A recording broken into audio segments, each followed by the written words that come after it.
In today's video, I'm going to show you how to install AppCleaner, which is a utility for your Mac computer that can help you uninstall applications and clean up all the extra files that don't normally get deleted when you just drag an app to the trash can.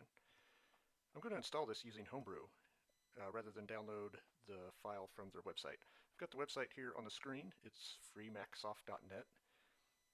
Here it explains that version 3.6.8 is for Mac OS Mojave up to Sonoma. So that's what we're going to install today. And I've already got a terminal open, so I'm going to go ahead and use Homebrew to search for this app here so I can find the right command to install it. If you need to install Homebrew, I'll leave a link in my description to the video that shows you how to do that. It's pretty easy, but I've already got it installed here, so I'm just going to say brew search app cleaner. Let's see what it finds. It's got app-cleaner and app cleaner. I'm not really sure which one it is, so let's go over here to brew.sh and let's search for app cleaner. Let's find the one with the dash.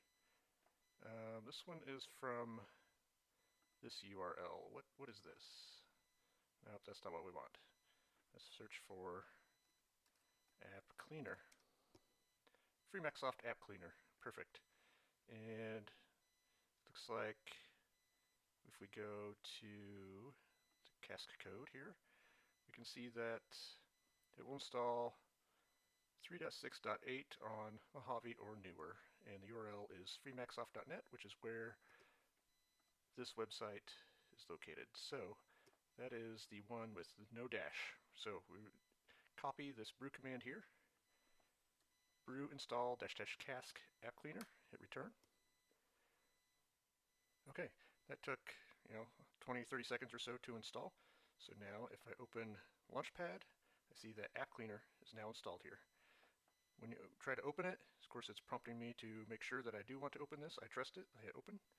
And I'm going to say don't check for updates because I'm going to probably manage the updates either through Homebrew or just whenever I want to check, I'll do that. And so now I can use App Cleaner here as if I had just installed it from the website.